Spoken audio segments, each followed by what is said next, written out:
Korps Garda Revolusi Islam IRGC merilis rekaman menunjukkan pesawat jet tempur ditembak jatuh oleh militer Iran. Iran mengklaim pesawat itu milik Amerika Serikat.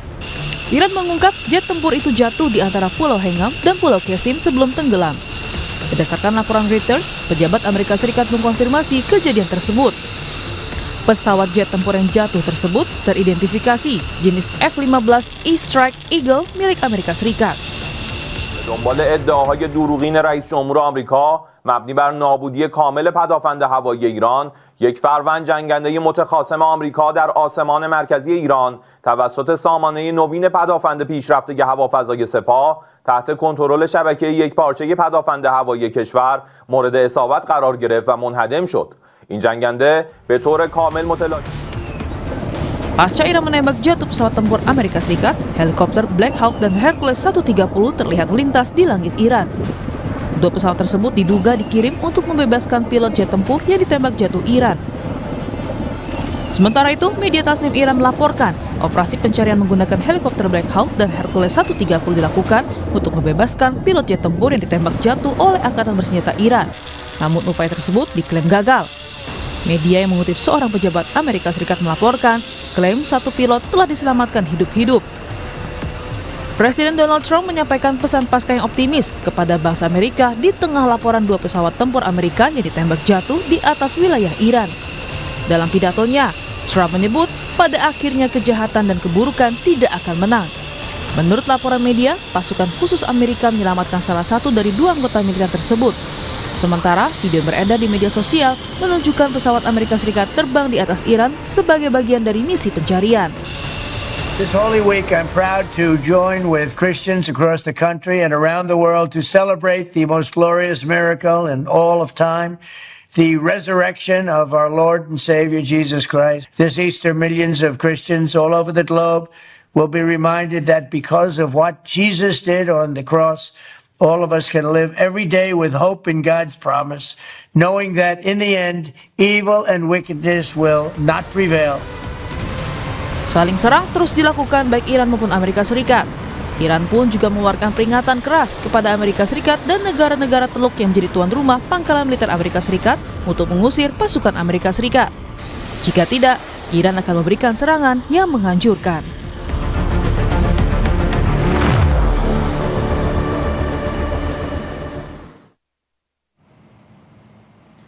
Kurang dari 48 jam setelah Donald Trump menyatakan militer Amerika Serikat telah mengalahkan dan menghancurkan Iran sepenuhnya, sebuah jet tempur Amerika Serikat justru ditembak jatuh di wilayah Iran. Iran pun mengultimatum Amerika Serikat dan negara Teluk yang memiliki pangkalan militer Amerika Serikat untuk mengusir pasukan Amerika Serikat.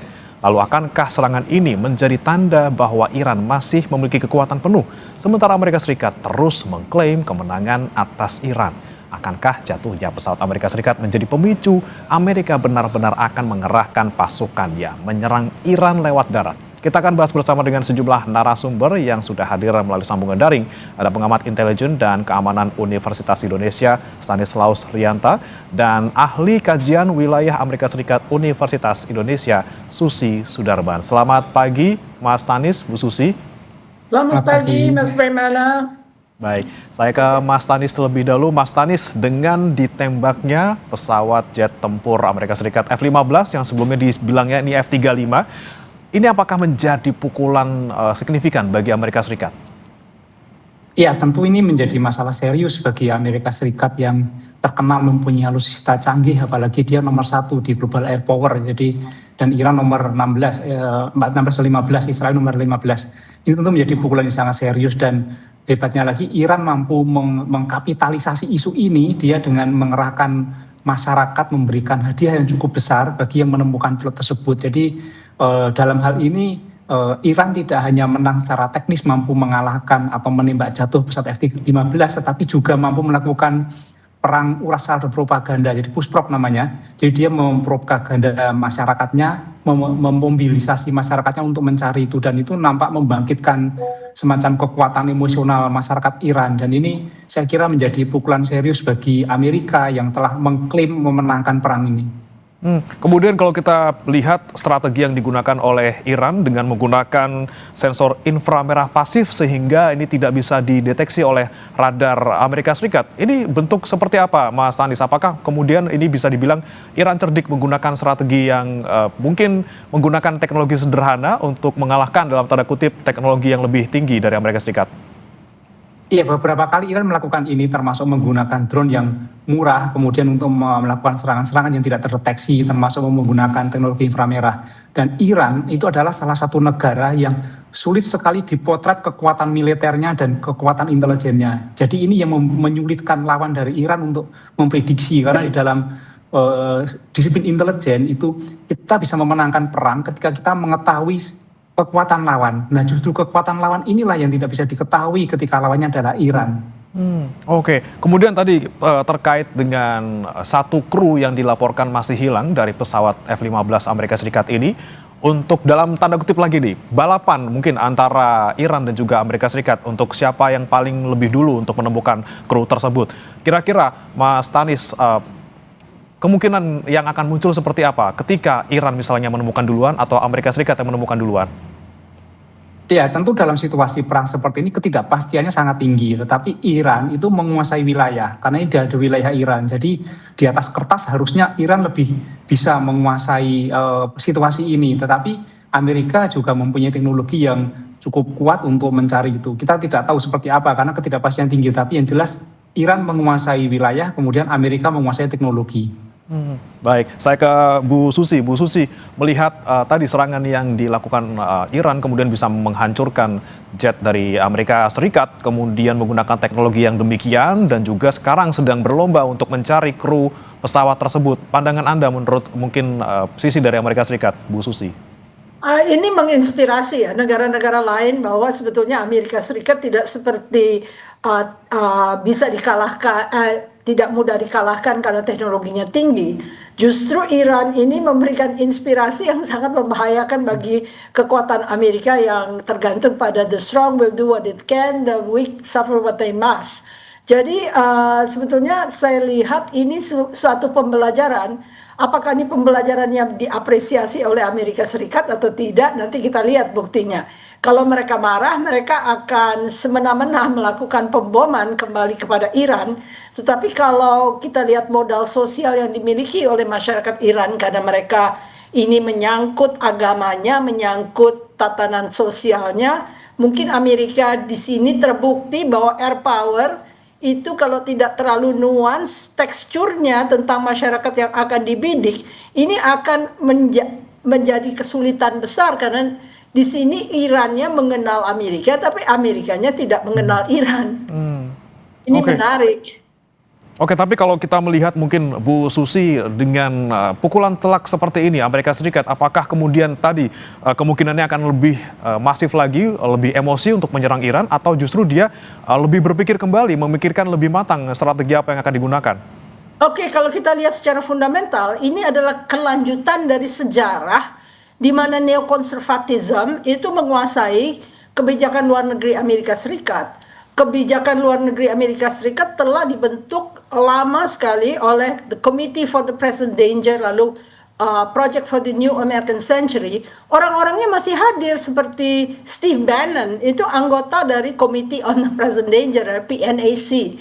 Mereka mengatakan bahwa mereka harus atau wajib membunuh negara yang berkompetisi dengan Amerika Serikat. Kalau kita lihat upaya-upaya itu jelas ya yang dilakukan oleh Donald Trump, lalu menggunakan masalah agama sebagai cara untuk memperkecil kekecewaan dari rakyat Amerika. Misalnya dia mengundang evangelis ke White House, lalu persis semua ini menjelang Paskah. Jadi semacam menggunakan cloak belief systems ya yang sama juga dengan masyarakat Iran dengan Syiah atau ajaran-ajaran Syiahnya memupuk modal sosial. Jadi kalau kita lihat ini bukan sesuatu yang baru, ini adalah fundamentally ada dalam sejarah Amerika, membentuk kenyataan bahwa dalam kelemahan apapun juga neokonservatif berupaya untuk mengalahkan negara yang bersaing dengan Amerika. Dalam hal ini kan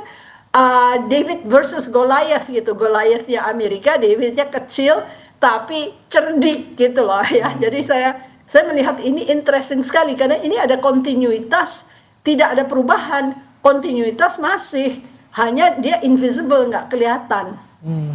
Baik, pandangan Anda kalau melihat tadi Mas Tanis,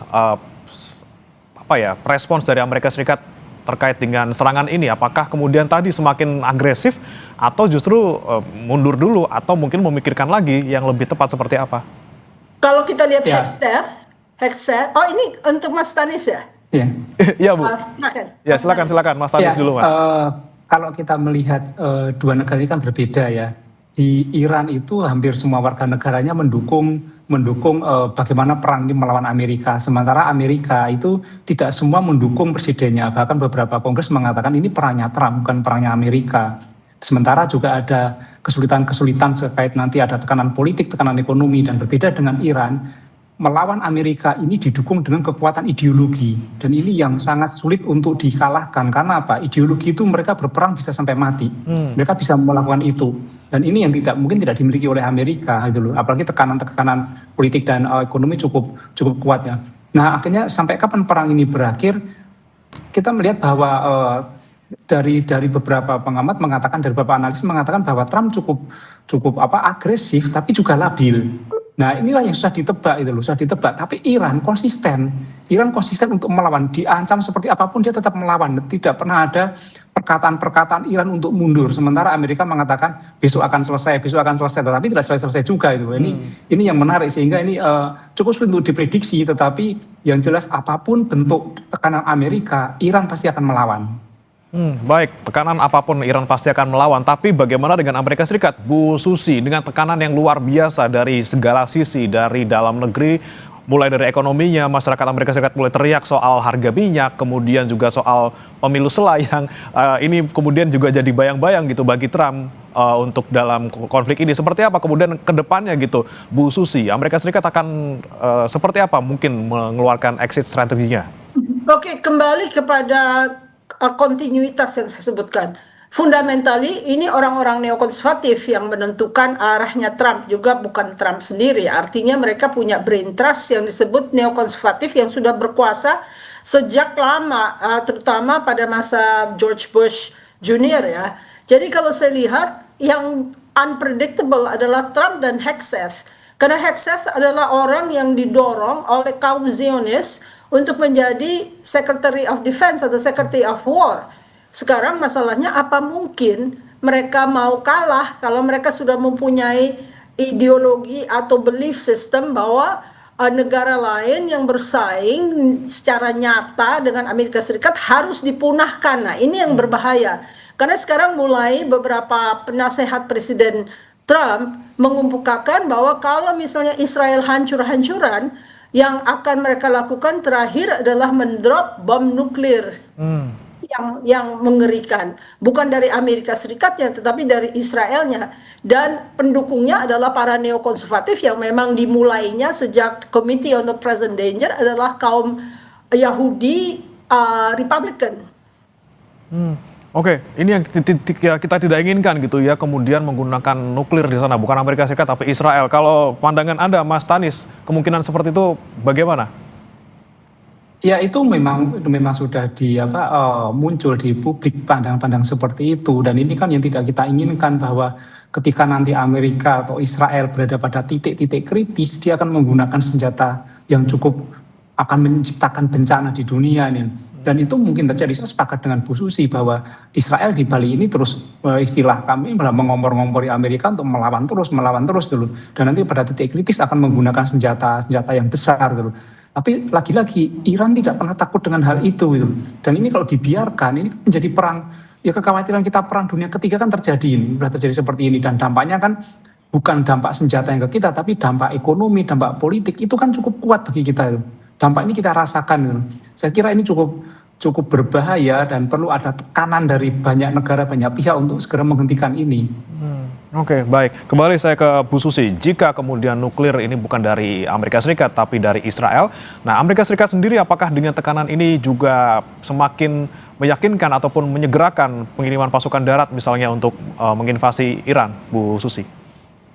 Dia tidak berdaya ya, karena sudah komit dari awal dengan Israel, apapun yang dilakukan Israel, Amerika pasti melindungi gitu ya. Jadi kalau misalnya kita melihat langkah ini terjadi, yang disuarakan oleh orang-orang Amerika adalah jangan-jangan kalau Israel membom nuklir lalu dia dikeluarkan dari Middle East, dia sudah nyaman berada di Amerika Serikat. Jadi mereka akan kembali ke Amerika Serikat dan menyebutkan sebagai United States of Israel, bukan United States of America. Nah ini kan santer di antara public opinion Amerika ya. Nggak tahu nantinya apakah berani dia melakukan hal yang begitu fatal ya untuk eksistensi dari Israel sendiri. Tapi kita tahu selama ini kan Israel nggak pernah berhenti, sama kuatnya dengan kehendak Iran untuk melawan. Jadi dia melawan dengan melakukan segala hal yang keji pun mereka berani. Jadi saya takutnya justru tangan kanan mereka itu yang akan memicu Perang Dunia Ketiga. Ini yang tidak bisa dipredik pada saat ini ya. Bicara soal kemungkinan Perang Dunia Ketiga gitu, ini memang untuk negara-negara Teluk belum ada, paling tidak sampai sekarang, yang ikut menyerang ataupun membalas serangan ke Iran. Tapi kemudian Iran ini sudah mengeluarkan ultimatum kepada negara-negara Teluk, terutama yang punya pangkalan militer Amerika Serikat. Jika memang mereka tidak ingin mengusir pasukan Amerika Serikat dari wilayah mereka, mereka akan melakukan serangan bahkan sampai ke ibu kota negaranya. Saya mau ke Mas Tanis, seperti apa kemudian kemungkinannya ke depannya? Apakah kemudian negara-negara Teluk yang di ultimatum ini akan menuruti kemauan Iran atau ya tetap mereka dari pihak Amerika Serikat? Kita lihat sampai saat ini kan tidak ada negara-negara di Teluk yang secara terang-terangan berani membela Amerika dan membantu mengirimkan pasukan untuk menyerang Iran. Ini menunjukkan bahwa Iran cukup diperhitungkan dalam hal ini. Dan tidak hanya di negara Teluk, saya kira negara NATO juga berpikir ulang. Karena apa? Iran mempunyai rudal yang jangkauannya itu bisa mencapai negara-negara NATO. Itu yang mereka pikirkan ketika mereka ikut berperang ini, maka mereka menjadikan sasaran itu. Amerika mungkin jauh, jangkauan rudalnya mungkin tidak sampai sana, tapi negara-negara NATO, kemudian negara-negara Teluk, itu sangat mengkhawatirkan hal ini. Dan Iran saya yakin tidak akan main-main dalam hal ini. Dia bisa menggunakan senjatanya dan mampu melakukan serangan-serangan di titik, di pusat-pusat di negara-negara yang mendukung Amerika. Ini yang pasti sangat dikhawatirkan oleh negara-negara tersebut. Jadi pilihannya apa? Apakah mereka mengikuti dengan mengusir pasukan Amerika Serikat dari wilayah Teluk yang tadi saya sebutkan, Mas?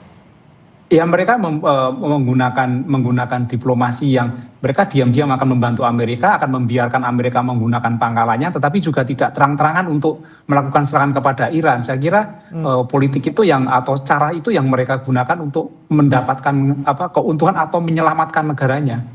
Oke. Kalau pandangan Bu Susi seperti apa, Bu? Apa yang kemudian akan dilakukan oleh negara-negara Teluk ini? Apakah tadi secara terang-terangan mengusir atau mungkin cara lain yang tadi mungkin tidak terlalu kelihatan tapi tetap mendapatkan keuntungan di dua sisi seperti itu? Tapi suara-suara mereka lantang menyatakan, hayo serbu Amerika, serbu Iran melalui ground troops. Lalu kita lihat sendiri di Indonesia, ormas agama yang cukup besar kekuatannya itu dirangkul oleh Duta Besar Amerika untuk menyatakan Iran sebagai agresor. Ini mengagetkan karena dipotret dan dinyatakan ya. Jadi mereka tidak menunggu lagi opini publik, mereka langsung merangkul ormas yang terbesar untuk menyatakan bahwa kelompok Sunni Indonesia juga anti Iran. Saya rasa sama saja dengan negara-negara Teluk. Jadi di balik rayuan dari Amerika Serikat, mereka sendiri juga mendorong Amerika Serikat untuk melakukan destruksi dari sebuah negara yang layak untuk dikagumi gitu oleh negara-negara dunia ketiga. Ini yang Amerika Serikat akan secara jejaring akan mengupayakan agar mereka sama sekata, satu page yang sama dengan Amerika Serikat untuk meniadakan negara yang bersaing dengan Amerika. Jelas ini kan air warfare aja nggak nembus gitu loh. Malah pesawat-pesawat mereka dijatuhkan, termasuk pesawat yang tidak pernah jatuh selama beberapa tahun. Lalu F-16CJ Fighting Falcon juga kena, lalu pengisi bahan bakarnya juga menyatakan emergency. Ini suatu penghinaan yang luar biasa. Tidak biasa mereka telan, suatu penghinaan bahwa teknologi mereka dianggap kurang canggih dibandingkan negara dunia ketiga yang mempunyai teknik tersendiri. Ini kehilangan muka lah mereka kurang lebih.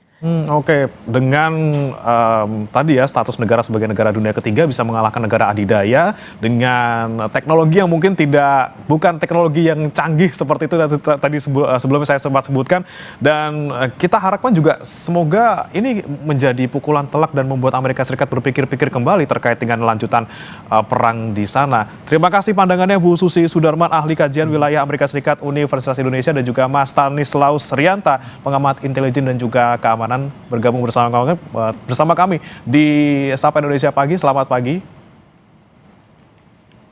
Saudara, jangan beranjak, kami masih akan kembali dengan informasi lainnya, di antaranya terkait dengan pemakaman salah satu prajurit TNI yang gugur dalam tugas PBB di Libanon di Taman Makam Pahlawan Cikutra, Kota Bandung pada Minggu pagi ini. Kami akan hadirkan laporan langsungnya usai jeda.